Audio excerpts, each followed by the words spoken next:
birthday girl. Hey. Oh, good idea. Ladies and gentlemen, welcome back to the TrueLife podcast. It's Friday. It looks like we made it. We got a full house in here for you today. I hope the sun is shining, the birds singing, the wind is at your back. For those who may just be tuning in, what you're looking at right here is a handful of people who became international best-selling authors. And we're going to learn a little bit about the story, about what happens after you becoming a best-selling author, about what it means in your life, about relationships, and about collaboration. So as I just start off around the horn, there's so many wonderful people here. Maybe we could just take a moment to go around the horn and do a quick introduction. I'm going to start with Leslie. Leslie, would you be so kind as to introduce yourself to the people, please? Thank you. Mute it, Crystal. Great, I get to go first. My name is Leslie Mouton. I'm originally from Louisiana. I'm in Texas now.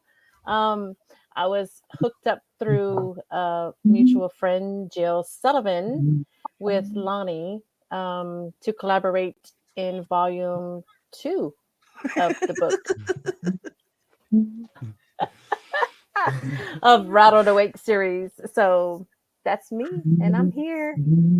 Nice. Lisa Marree, I know you've not been feeling well, but maybe you could speak to the people a little quick bio about who you are and how you got started here. Yes, thank you. Excuse me. My business, I'm a holistic business and leadership mentor, and it's 3 a.m. where I'm at, so please forgive me if I stumble on my words.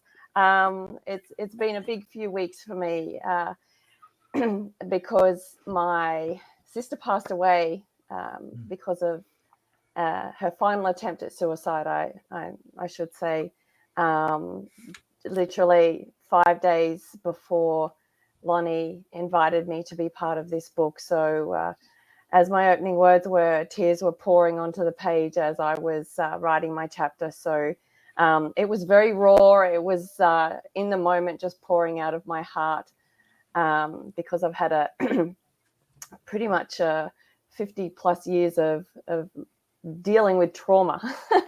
But my business world is I'm a medical scientist. I'm a neuro nerd. I'm in the quantum world.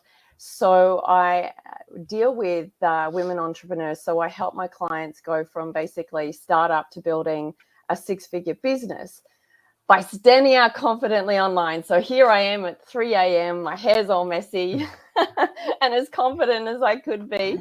But when I'm in my high vibe, I'm all about energy. And that's about showing up truly and authentic as who you are.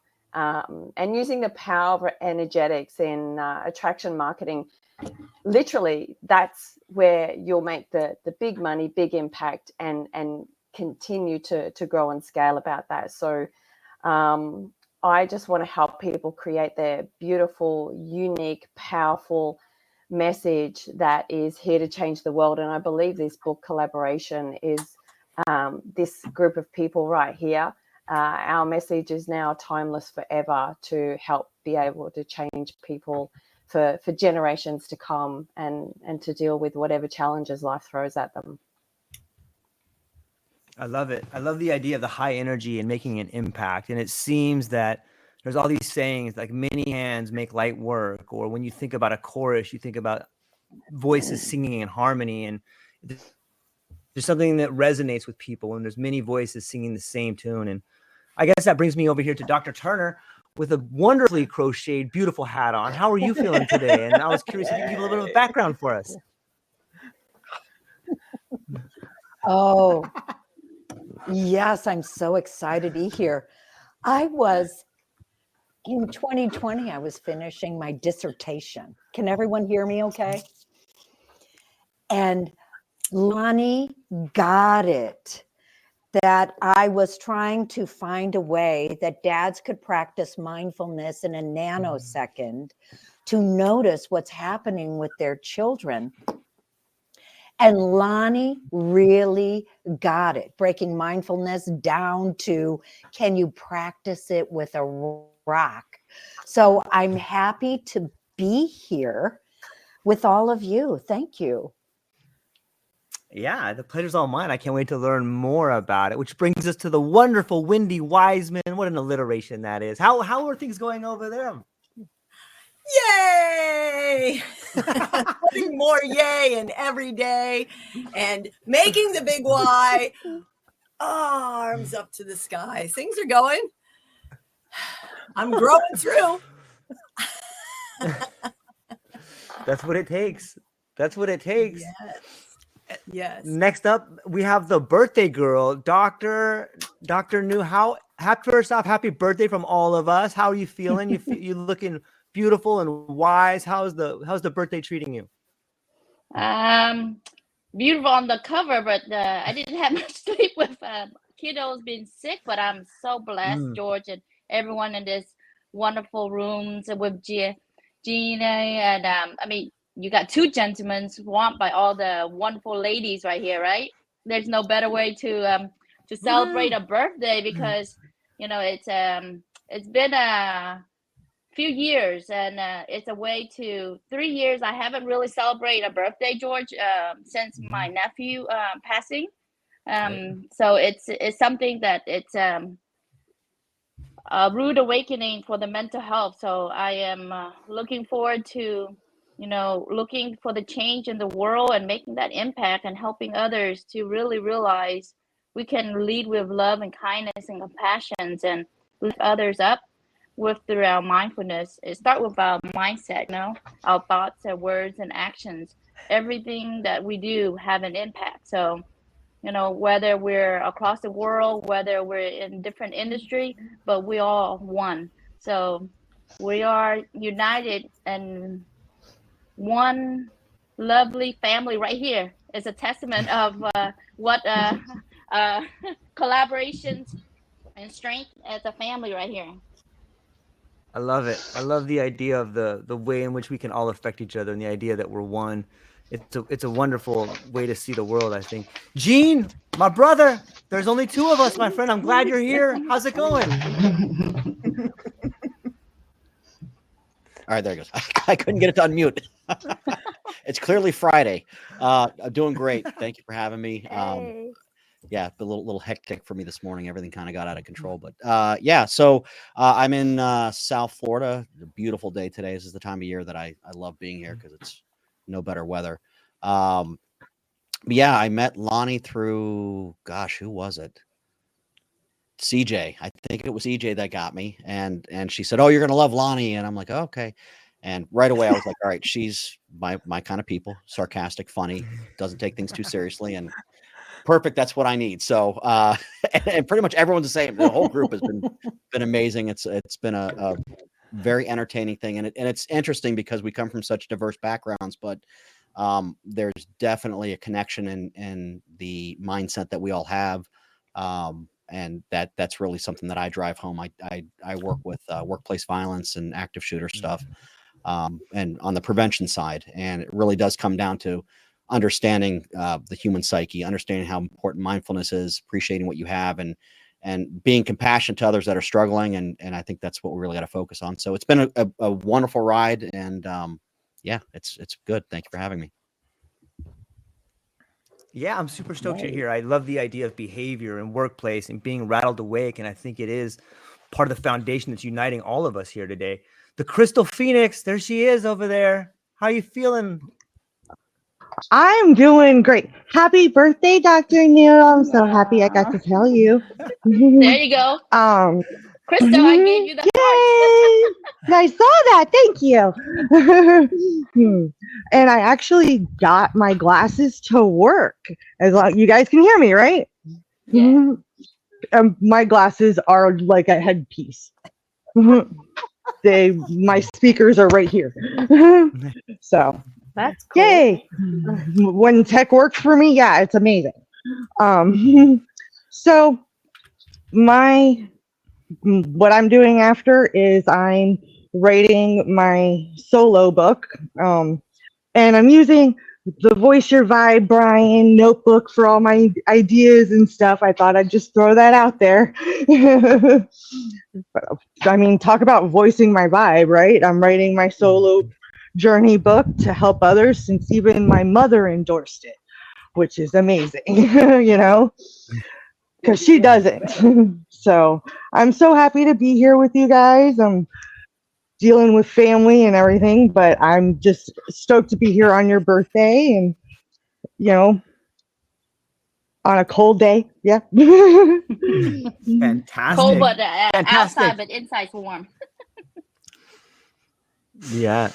Michelle, how are you over there? You're coming in as the anchor. How are things with you?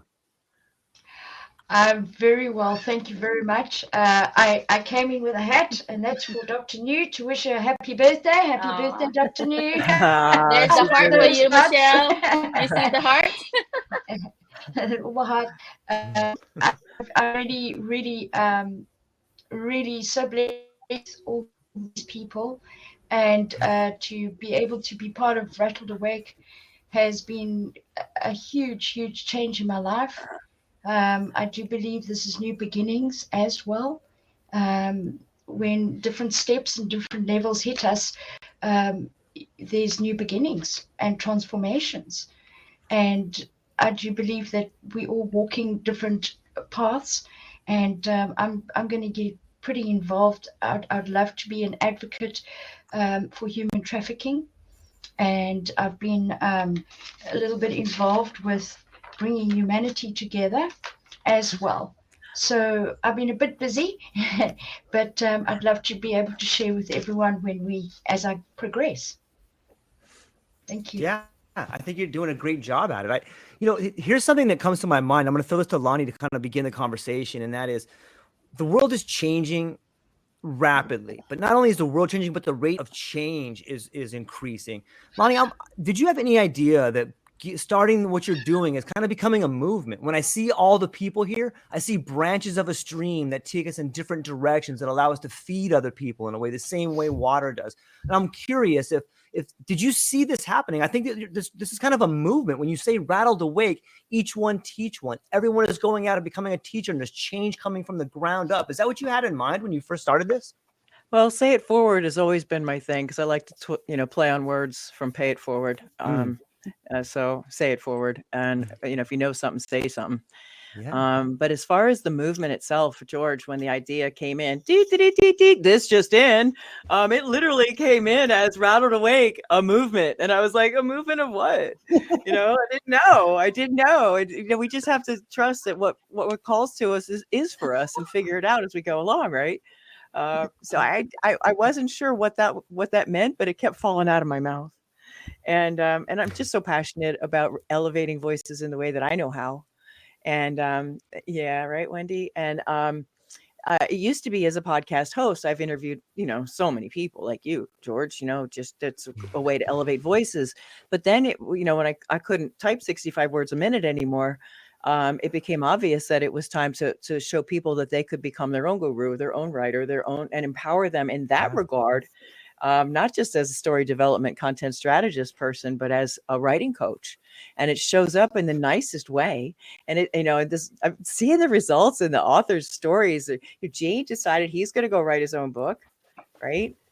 There's Wendy, the confidence. Chef Jill said the same thing. She's working on hers. Chris Freer, I'm pointing to the chat. You can see him there, right? Bless his heart. I learned in a podcast that, words still jiggle for him. Somehow he's getting through it, and he can't stop writing. So what happens, right? When we go out, we do something. It's like, wow, that's helping. That's motivational. That makes you want to keep doing it and keep the momentum going. And it's so exciting, right? I raised a roof. It's so exciting to see what can happen. And I had no idea what would happen, George. None. Yeah, it's fascinating to me. Like, I think that's how behavior happens, and we can see, behavior seems to be contagious. And I think Gene can probably add to this, whether it's a violent behavior or whether it is sort of like a positive behavior. Change seems to be contagious. What do you think about that, Gene?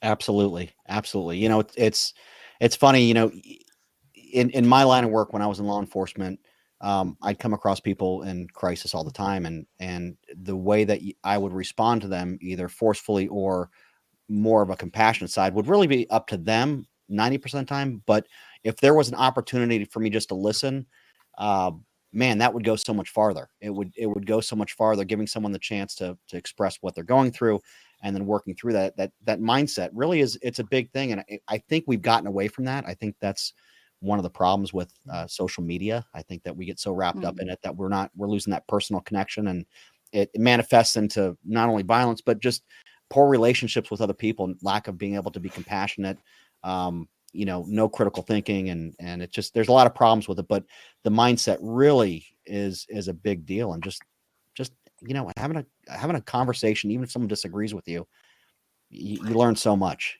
so yeah. My 2 cents. Yeah. Real quick, I agree. Leslie, you were talking about trust in the beginning of the conversation. And when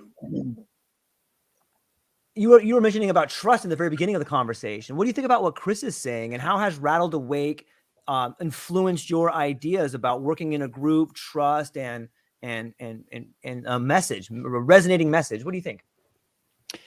For me, I mean, over the years, I've found something to my personal growth of actually seeking out people with different opinions, different backgrounds, diversities, because it challenges my views. And to do that, I've got to trust that it's going to be okay no matter what happens. I can hear what they're going to say, and it kind of break down my own walls of perception. It's gone so much. It's done so much for me. And these kind of groups are really where it's at. And it's amazing. Like I said, we're all very diverse. We come from such different backgrounds, but there's that common thread that if you're looking for, you find it between everybody, and you're like, you know what? We're really not that different. And again, that's what that's where all the value comes in. It's exposing yourself, being a little bit vulnerable. This was a tough thing to do. And I thought I was being vulnerable, but oh man, I'll tell you, I was almost, I don't cry. Not that I'm a tough guy, I just never did. But I was almost in tears several times with hearing their stories, and just, I'd had to fight back the feelings that I had. And it was a new thing for me. It was very, it was a good growth experience for me. So yeah, there is a lot of trust, but these groups are, especially this group, is phenomenal. And again, we got Miss Lonnee right there starting the whole thing. She had no idea what she was doing, but look where she is. Look what you've done. That's so true. Leslie, what do you think about trust? Leslie, what do you think about trust? I know that writing this, you've had some different ideas. Yes. Trust. It's big. It's a big topic right there. It's big. I think not only trusting, of course, Lonnee and Jill Sullivan, that invited me to say, hey, yes, this is a good thing. It's for a good reason. But once I kind of got into it and started writing, it was actually about trusting myself on a few things. Trusting myself that I thought my story was going to be this, but my story ended up being this. And I had to really trust myself that it was okay to share it. And that trust honestly did me more. I'm trying to say, I can't even say the words right. I have to worry about my English. I think it was more about telling my story and how it healed me. It did. It healed me. And at the end, I was kind of like, okay, well, this helped me. I kind of learned to trust a little more compared to things that had happened in the past. That opened that up, but it also opens up for the ability for me to heal on a subject that I didn't realize I needed to heal from. And then I'm hoping, not that I hope someone goes through the same things I did, but I'm hoping if they did and they read that they could kind of have that same trust of opening up to someone, anyone, anywhere, and to get help if they need to get help, or just to share their story, because that in itself was healing for me. Yeah, I love that. I think that there's something that happens. Lisa, I'm looking at you over here. Is there something like, I think so many people share this idea that when you write out your story, it's you coming to like the last page of telling yourself your story. I don't know if that kind of makes sense. Like when you go through a trauma, sort of the last way of dealing with it is getting it down on paper so that you can see it in a third person perspective. There's something cathartic about that.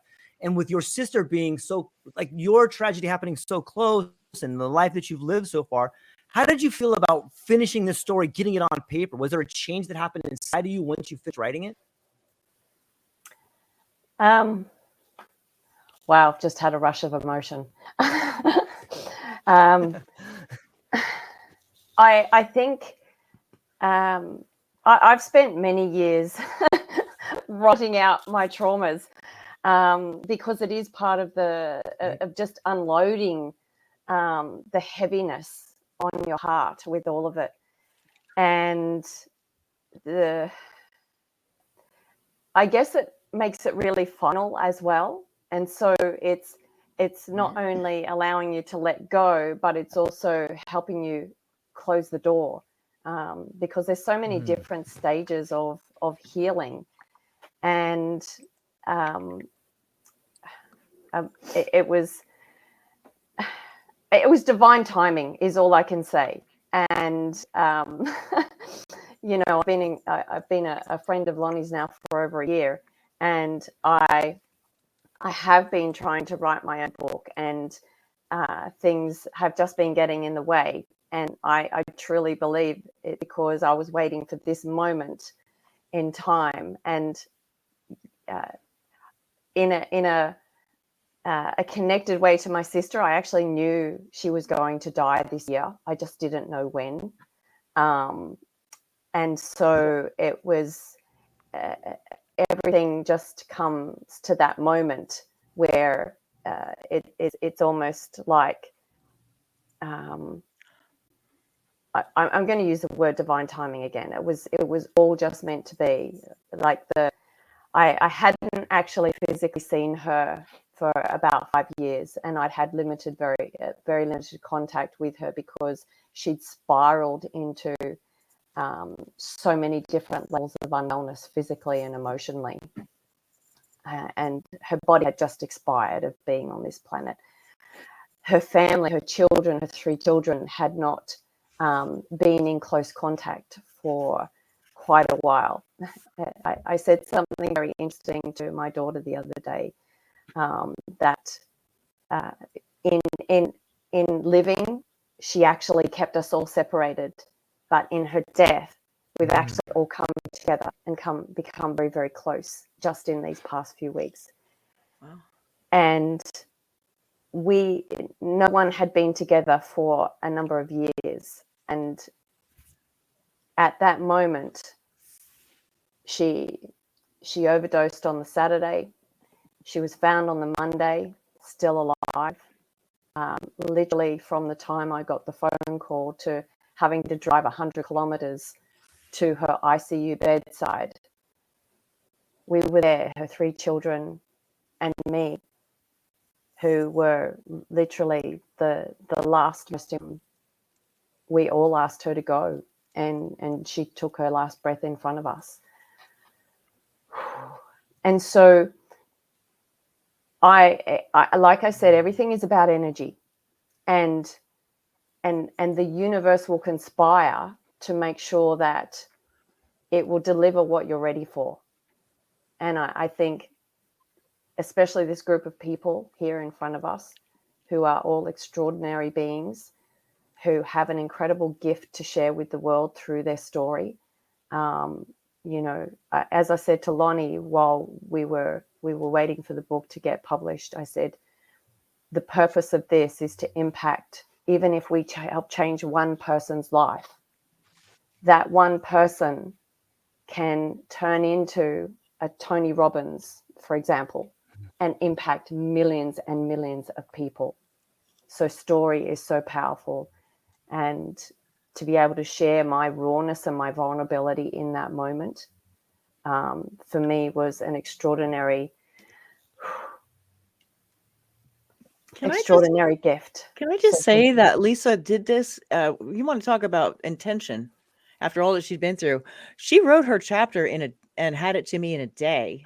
Took a second look at it a week later and was done. This is clarity of focus and intention and action, and she just knew, and she didn't drag the reader through trauma. She managed to focus it on other people. That's extraordinary. I want to acknowledge you for that, given all that you've been through, this whirlwind for a while, and how you just came out. You just said, right, I'll be right back with that, and you were, and it I was just like, wow, see, that's what it can be done. Because I just wanted to point you out as the poster child for possibility manifested, because some people are like, oh, a chapter in a weekend, that she had it done in a day. It was actually 2 hours. Just to lighten the moment there. Amazing. And I'm not saying everybody should be that way. I'm just saying that's incredible, and that's what intention can do. And yes. Yeah, amazing, Lisa. That was incredible. With everything you had going on, you have my love and admiration, honey. Right? Good job. Amazing. And hold on to your family. If your sister passing brought you guys together, hold on to it tight. Yes, absolutely. Because a lot of times death just tears people apart instead of bringing them together. So I think that's awesome. Mm-hmm. Well, I think that was intentional as well. So, I keep coming back to this point of energy. Mm-hmm. When we actually have an awareness around that, the bigness of it, and when you tune into that, Lonnee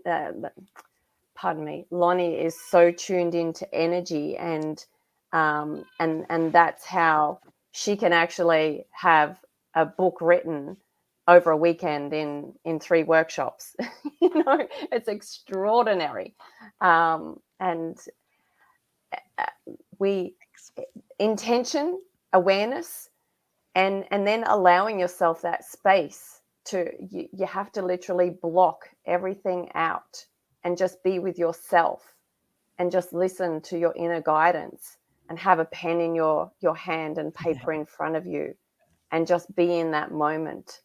And when you start writing, and all the people here will probably agree, once you were in flow, you were in flow, and it just kept coming and coming and coming. And so that literally is the miracle of how extraordinary things happen in the world. And I am just so grateful. And I believe that this movement is going to really have a ripple effect. And I'm so excited for what's going to come out of, the anthology volume 20 is how big's that one going to be? So thank you. Yeah. It's amazing to me to think about the way in which intention coupled with awareness can really change the way you model reality. And I'm reminded of Dr. Nhu's story, where she's constantly being mindful of all these things that on some level are breaking down around her, but she still finds the peace and the calmness to act out in a way. Dr. Nhu, how did you do that? What have you learned since writing this book about your story and yourself? And what have you become aware of? Anything else that you weren't aware of prior to writing? I think really the common theme that come out of is not only finding your purpose and kind of dig down in your inner self, really look down and questions your belief, whether you believe in God, Buddha, or whatever, your higher divine. But when you have a higher than yourself and you questions what is the meaning of it, the rationale of the what is the meaning behind all the things that you're going through, not because why it's happening to you. What is the message, right? We're trying to find the message, and what is the next step that you have to take. And I think that being the gratitude has always been always in my heart. It's practice gratitude. When you lead with gratitude, it becomes your heart and soul, you see much bigger things that are much more worse than you. So things that are happening in your life is become less significant. I mean, I'm not saying that it is not significant for each individual, but that's how it led my courage to move on, right? To see that if you look up, then you're nobody. If you compare to others that are much more successful, or like Tony Robbins or others who are ahead of us, right? But if you've seen people who are struggling, who can't even get out of the darkness, right? Can't even get out of that box. How do you show up to lead and help others? How do you provide a solution in the chaos versus being the, what's going on in all this mess? Are you the solution, or are you being a part of a problem that are feeding this vicious cycle? So that's always been something that I think, being when you hit with challenges, it's either you submerge in being the negative, or you have to find solutions. Find a solution for others. Find innovations. Find things that will help others.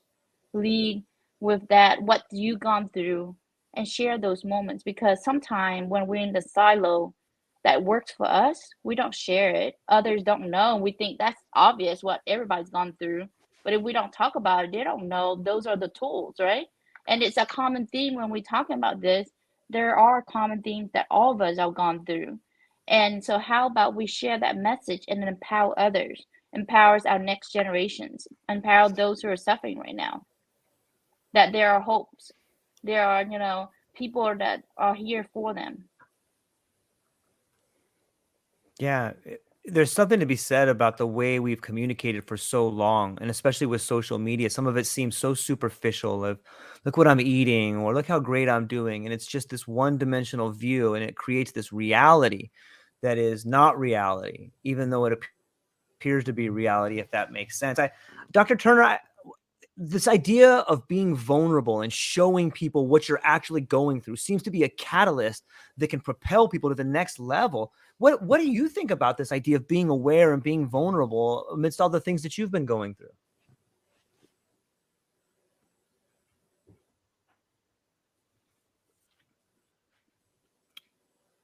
Dr. Turner, did you hear that? I'm sorry about that. I was throwing that one over to you.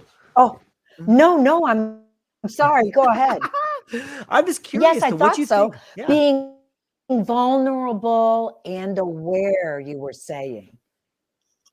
Yes. Oh, goodness. It is, especially in this society, it seems to be a very difficult thing to do. And being aware, and if we just take one moment to stop, and that's all it takes to be mindful. And once we do that, we can be with other people.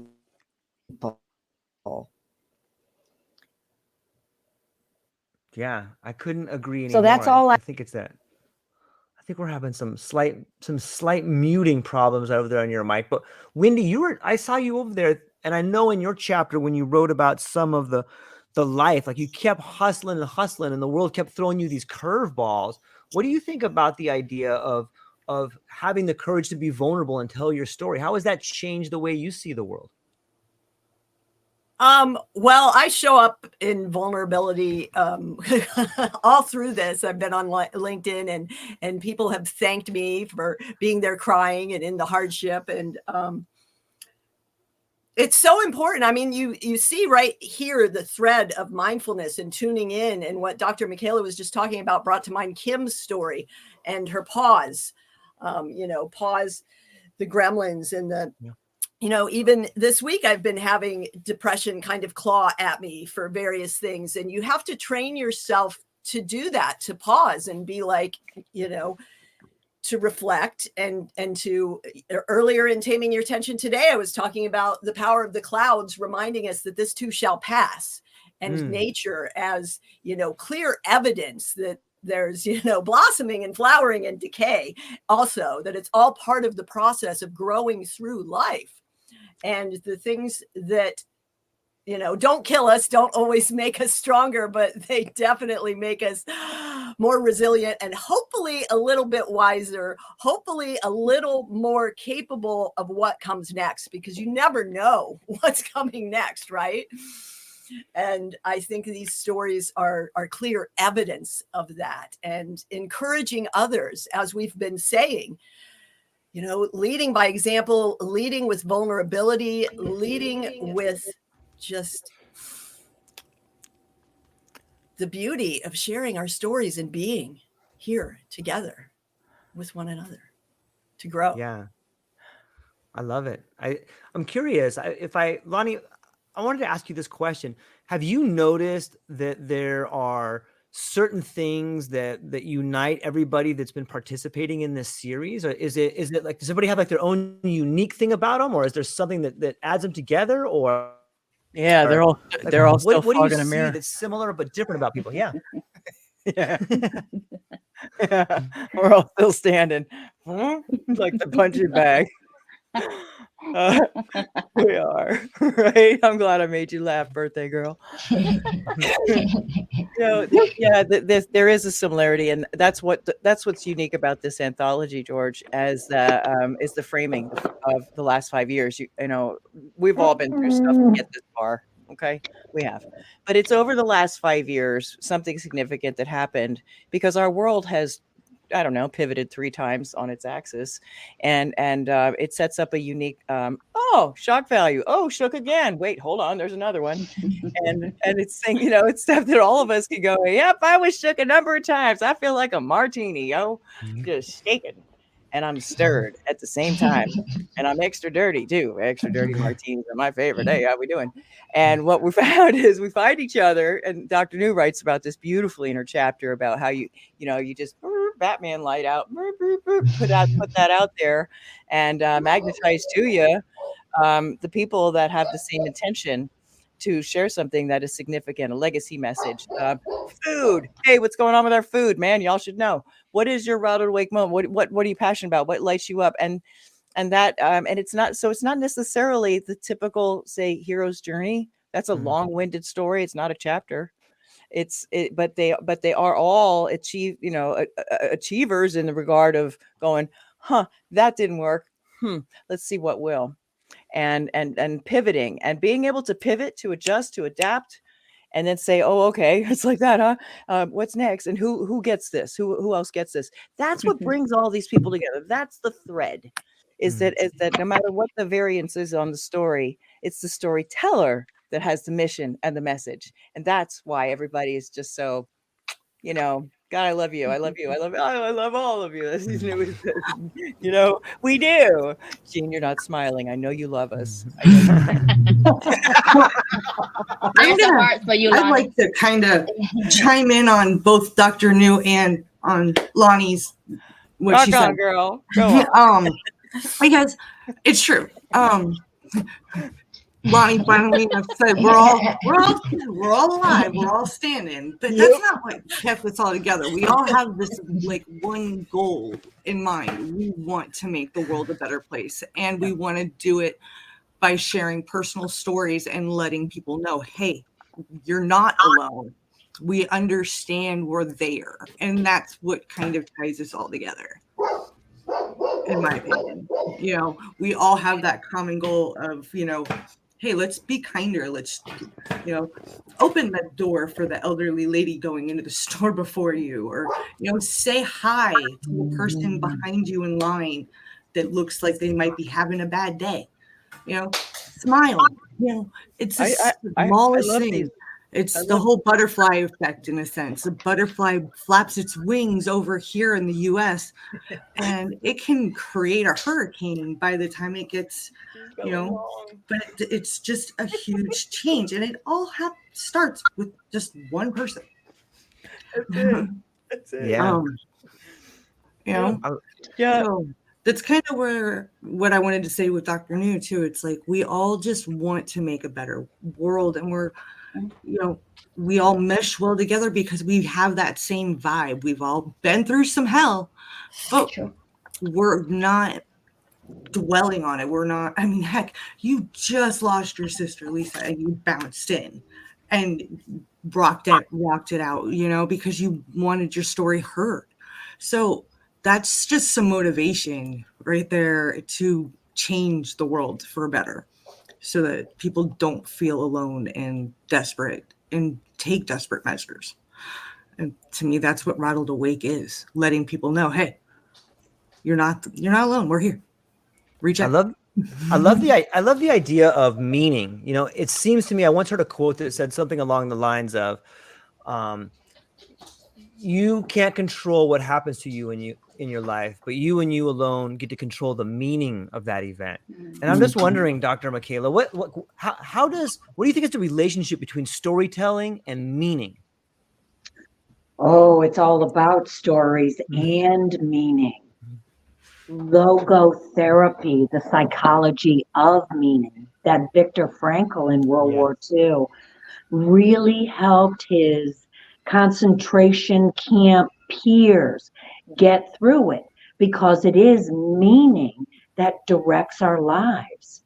And taking that moment for mindfulness, just stopping. You see how fast that is. You just stop and become aware, and the mindfulness helps us give empowering meaning to our lives and thus the world.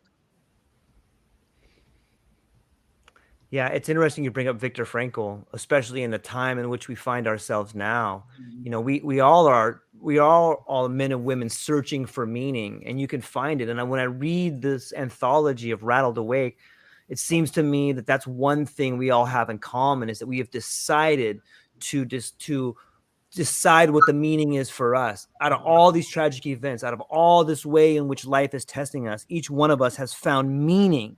But not only meaning, but like a powerful meaning to harness and bring a catalyst to change our lives. Who wants to take that and run with that? What's meaning in your life and how this anthology and storytelling has changed it? Who wants to run with that? I can go. Okay, let's hear. Yeah. So to reflect on one aspect, as far as just the change in the industry, right? I'm a healthcare provider, but I see the lack of humanity, right? They're in it for just the money, right? They're wearing the mask, right? Whether really the end of the day is about patients care and patient safety. But when you look at it on a treating a patient, whether a provider perspective or is it the system, but it's not treating a person just a pill for an ill, or like you see so many diagnoses or surgery that are wrong parts, wrong persons, right? Because of why? It's in that push of gotta get that numbers, that quotas, that that metrics, and you're not having that moment of pause and double check of seeing, is this the right patient? Are you having someone to double check the check and balance? The system is placed in there, but there's the human ego and greed will always bypass those check and balance. It's set up for us, but we're not really doing it, right? Or people who supposedly say it's doing it, but they're not doing it. So many strikes are out in the hospital setting, in the retail, in the industry like CVS, Walgreens, and you talk about Kaiser, different. In the past, it's like it's so hush hush. It's either you don't talk about it because you're afraid of the system. It's much bigger than you, but you have to speak up. If you're in it and you see the wrong, I urge people to either step away and not be a part of it and find something that aligns with your value, your vision, your purpose. Because at the end of the day, you're contributing to a collective karma. That system is putting on, and you agree to go with the flow when you know that's not ethically right. That's causing harm for the patient. If you're not doing it right, and it's just getting back to, it's a awakening call. It's like an urge, because people lose that humanity, that treating one another in a workplace that cause toxic environment, that to the point that people want to commit suicide. Why is that so? So mental health is so important. Well-being is it's, but treating one another like your brother and sister, like your mother, your father. If you were to be seeing that person as the patient, as your family member, would you treat the same way? Don't treat anybody with special treatment versus someone who whether pay out of pocket or Medicare or Medicaid, right? There's got to be that compassion going back to your why. Why are you in it, in this profession, for a reason? No matter if you're in a healthcare, whether you're in a, like a police, a SWAT team.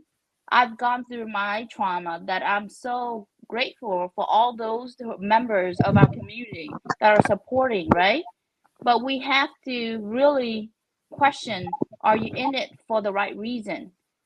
Because when you're not aligned, that's where you just let the system, you put on blames on the system. No, you have to take in charge. You got to take the power back. You have to be the voice. When we don't, then we're just okaying with the system saying, okay, I agree with you. Even if I don't, I'm just going to not say anything, right? So I think that's where I feel like we have to be the change. Don't just wait for the system to change. We have to be the change and rally together. Well, Dr. Nhu makes a very great point, and that is we are run by undistinguished meaning. And once we distinguish it, like she was saying, then we can make powerful choices. Well, I'm going to take this opportunity at the pregnant pause to jump in and tell you something, guys, about meaning. Back when I first became acquainted with the amazing Dr. Turner, she was like, what's your wrist trying to tell you? And I was like, I don't hear a freaking thing. It's really inconvenient, though. She's like, what's your wrist trying to tell you? I said, I don't know. Will you stop asking me that? It doesn't talk. So we're looking for meaning in accidents. We're looking for meaning in choices that we made that we're clearly, why did I do that? Right. Well, it turns out that rattled awake probably wouldn't be a thing if it didn't happen. So we can make meaning out of that if we want to. I think what we get to do is we get to choose what has meaning and what the meaning is. And it's just a story we tell ourselves. And she did a past life thing, and it turns out I was carrying a ball and chain around for a lot of lifetimes. If it's true, great. I can let that go now. It's a story though. But everybody could decide to go, you know what? Let's just unlock that, throw that out, buy with the guilt, self-punishment, self-loathing, let it go. And then we can move on. Again, it's a story, but it may be true. It may be what my wrist was trying to tell me. It just didn't have all those words. She does. Like it's crazy. A pencil fall off the table. What does it mean? Company's coming. A cow is sacred in America. It's lunch. It's still a cow. What do you want things to mean? We are meaning-making machines. Ultimately, when I look at authors, George, and you guys to be in the book, it's, are you standing behind it? Are you standing on top of your story? Have you been able to look back and go, yep, I'm through the clouds. I'm standing on my story, not in it. And even though you might still be going through it, you've mined a gem from the coal mine. And found a way to broadcast that in a way that is useful to the other person that might be reading your story. Like Lisa said, that person, if you didn't do your story, could have been, may have been, might have been, could have been, should have been, maybe, the next Tony Robbins, but you didn't say anything. So say it forward, write it down, share it. It's really, really important. What you decide to make it mean is only everything. Yeah. The story you tell yourself inside your head becomes the story that people see. And so many people suffer from this inner dialogue that's this negative feedback. I'm not good enough. I have to work here. I hate this, but I'm going to do it because I got to pay my bills. But when you start saying things like, you know what? Not anymore. I'm done with that. You know what? I'm going to be the guy that people come to when there's a problem. I'm going to be the guy that goes out there and talks to my neighbors. I'm going to be that. All of a sudden, here's an interesting way to think about it. Think about yourself as being a character in the novel. And your job is to get the attention of the author. So the author starts writing you bigger parts. You can become the best story possible. You can become Homer in the Iliad and the Odyssey, or whatever character you can think of, you could become that. All you have to do is start believing that you're that person, and the story will unfold in front of you. And all of a sudden, these other characters will show up and be part of your story, and it will be an inspiring story. And like that, that's what I see happening in this Rattled Awake, the whole anthology is all these main characters coming out and be like, hey, I'm going to write my own story now. It's like everyone has their own spin-off and they're becoming this main character. And in doing so, they're creating this gravity around them. You know, there was a guy that saw an apple drop and it changed the world. You know, we based the whole world on this guy seeing an apple drop. And hey, that must be gravity right there, you know, but we can all do it. Every one of us is a genius. Genius surrounds us. I think Gene has something to say. What do you think, Gene? I kind of feel like we're talking about my story. And Georgia. All of ours. I mean, you guys pretty much just repeated what I wrote about. So that was exactly it. That you know, the attitude changing moment and realizing that, you know, you as an individual can have just a tremendous impact if your attitude changes and you stop making excuses, you stop blaming everybody for your situation, because even if you think you can't change your situation, you can. And if you're persistent enough, there's nothing that can stop you. And that does have that ripple effect. That does have such an amazing change, not just for yourself, but for everybody around you. I mean, it's far reaching and yeah, I mean, literally everyone just was talking about my story. It felt like I was like, oh my God, that's really what I wrote about. It was about that. Hey, I blame my work. I blamed how people treated me. I blamed, and something happened, and it did rattle me awake. And I was like, wait a second, I'm actually the problem. I'm not the solution, and that's not like me. I've never been like that. How did I fall into the hole that I fell into? And once I realized that, my world changed, and that's my story is about. So that's what I was talking about. Absolutely, it's huge. Yeah, I love it. I think it's all of our stories. It is. It is. Yeah, it is. Yeah. And it's funny because I was thinking, I'm like, I'm going to think it's all that they're talking about my story, but everyone's probably thinking the exact same thing.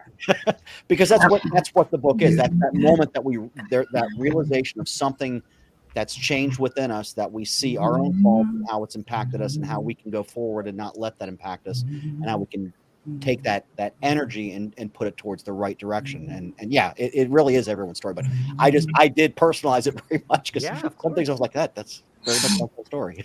Having been growing up in the area that you work and everything, I do understand what you mean though, because so many people give the cops, especially down there, such attitude, and you being on task force, big hugs and support for surviving in down in South Florida. Thank you. You know, so big support, and thank you for all the work you've done. Leslie, I know you wanted to throw something in on this too. Jean, you're a rock star. I did. I was listening to both of you, but when Jean was talking, it was something that's kind of like come to light for me, I believe. So when I wrote my story, I said I didn't know what it was going to be. And what it came out to be was, very healing for me, because I didn't realize I had the problem that I had, right? I just thought it was everyday life, and it was a problem. I had a problem. I still have a problem. This writing of this chapter, every time that problem creeps back up, I think about those words that I put on the page. Wow. And it's kind of like holding me accountable to myself, and to think that I can't let that problem overtake me again, because what kind of liar or loser, or however I want to look at it, would I be? Once I wrote this truth that slapped me in the face and helped to change me. I can't let it creep back in, and hopefully that helps others to be accountable also, because it's a daily struggle. And so when Jean was talking about all that, that's really been coming back to me of when I'm having problems, I think about the book and what I wrote. I do. And then all the people that wrote with me also, because I kind of feel like if I went back to that after writing and healing from it, then I'm not only letting myself down, then I'm letting the other authors down and the people that are reading it also. I'd love to chime in there, Leslie. And I think what keeps coming into my head, because I love reading, and Jack Canfield's The Success Principles is popping into my head. And the first principle is take 100% responsibility for your life. And he has a formula of event plus response equals outcome. So you can't change the event, but you can definitely change your response, which is going to change the outcome. And so I think if we constantly look at that, and it comes back to mindfulness, awareness, being in the moment, stopping, all of these things, that it's up to us to change our response to whatever happens in life. And therefore, it will completely change the trajectory of where you're going, or keep you spiraling down into that big, slippery, messy hole. So just thought I'd share that. You know, I found that by following my passions and living my messages of carrying legacies, it just, because you're coming from authenticity, you feel it in your heart that you can share it with others, and they actually lean in and they can understand where you're coming from. And by doing the Rattled Awake, I know I've been through quite a bit of all sorts of things in my life, and being shocked with big surprises, which are not even in my control. And by that, and pausing from time to time, and then also when you reach your 50s, oh my hat, big time. You start feeling the urgency. You feel the urgency, and it's like crazy, because you've got something with stuff, and your heart takes over, and you just want to embrace it and help others, because you've just been through such a journey that you know that there is so much to share and to help others with, and to help motivate them. And this Rattled Awake really woke me up, and it's changed my life. It's helped me focus. Lonnie's been brilliant, Lonnee, in helping me focus, because of all the things. When I had to rewrite my story a few times. And the first time it was everything. And it's amazing. It's like you want to throw up all the stuff.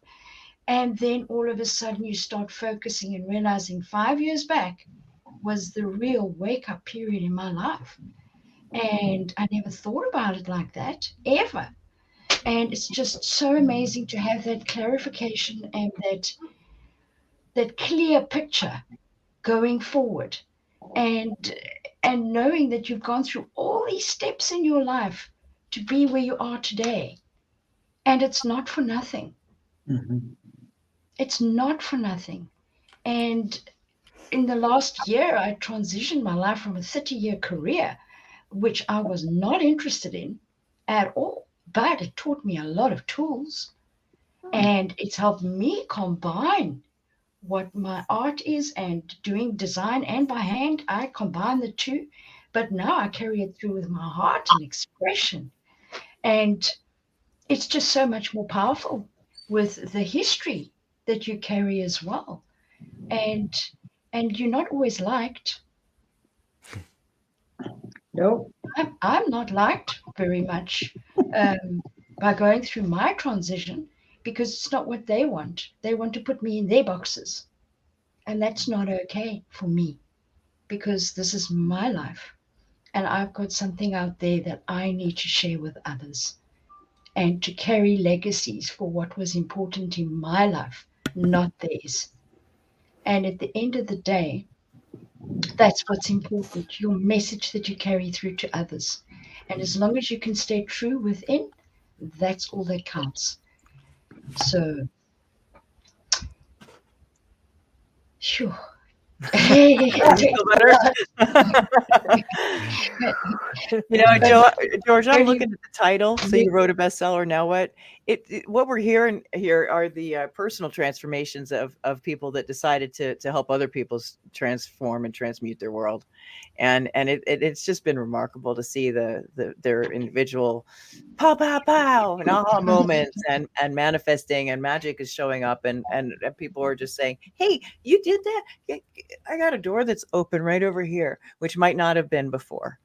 And there, I think the power in writing a chapter, and Crystal, could you nod any bigger, right? Honestly, so much is happening as a result, just simply from confidently knowing or learning confidence that they can know that they know what they know. And what that manifests in a vibrational change on a cellular level, that's another topic. But right. But everybody understands that they are transformed as a result of wanting to be of service. Look at Nhu at the hearts. Thanks, birthday girl. It's so cool. It's so cool to see what's happening for the people, because the book is a platform upon which one can then go doink doink. Where do I want to go? And that's where most of you have been basically grilled and drilled. Where do you want this to go? What's your end point? Let's begin with the end in mind. What do you want? And I'll help you get there. But the chapter, to point people to your front door so that you can use it as the platform that a book is intended to be. And it's a starting point. So the end is actually the beginning. And everybody's done such a beautiful job of pouring out their heart on paper and then letting that be enough. It doesn't necessarily, right? It doesn't necessarily have to be a ticket punching moment, but it can show up later in great and wonderful ways. Just because the intention was, I'm going to do this. Now let's see what happens. And magic can unfold when you say yes to yourself. And that's what they've all done. I love it. I love it. I think that I feel like we just scratched the surface. Like, there's so many wonderful people here, and I feel so thankful to get to play a small part in this part. And I know that we all have this collective respect and love for each other and the messages being put out there. And I think that we have shared sacrifice and shared goals. That being said, our wonderful friend Wendy has a show coming up that I'm sure I'll see you all at momentarily. And so I want to be gracious with everybody's time. Wendy. So before I go, let me just go around the horn one more time and allow the listeners to understand where they can find you. And I will start with my good friend Leslie. Leslie, where can people find you if they want to reach out to you before we sign off? You can find me on LinkedIn, Leslie Mouton. I am actually an integrative health coach. So if anyone knows of anyone that needs some help, you can point them in my direction. But you can find me on Facebook also and Instagram. Fantastic. Oh, I'm sorry. Lisa Marree. I'm sorry. The Instagram and Facebook, I am so sorry. It would be under Lotus Holistic Solutions. Thank you. I love that name. It is. It's beautiful. Lisa Marree, thank you for your time. I know it's been early over there. Where can people find you if they want to reach out and learn how to be more impactful? Either on the balcony in the sun. Thank you. In Australia. Well, the sun's almost up. It's 4 a.m. here. And we're moving into our summer, which is lovely. So I am found on LinkedIn under my name. Now, my first name is Lisa. My surname is Marree. People think it's a hyphenated name, but Marree has 2 R's and 2 E's. So Lisa, MARREE. .com also is my website. I'm on Facebook and Instagram under the same name. And I am a holistic business and leadership mentor and coach. And I will help you stand out so confidently online that you will be magnetic to your dream clients and help change the world. Thank you. Yay. I love it. Yay. Gene, where can people find you if they want to hear more about your story and the way you see the world? LinkedIn. That's probably the best way. I'm kind of all over the place, but LinkedIn is probably the easiest to find me at Gene Petrino. Yeah, that's where I'm at. You find me here quite frequently. Seem to be doing a lot of lives lately. Thanks, Lonnee. You're welcome, bro. It's all about marketing. Crystal, what if people are looking to find some information from you? Where can they find you at? They can find me on LinkedIn or phoenixcoach.net, which is my personal website, or Facebook. Mm-hmm. Fantastic. Wendy, people are looking if people want to find some direction and they really resonate with your story, where can they find you at?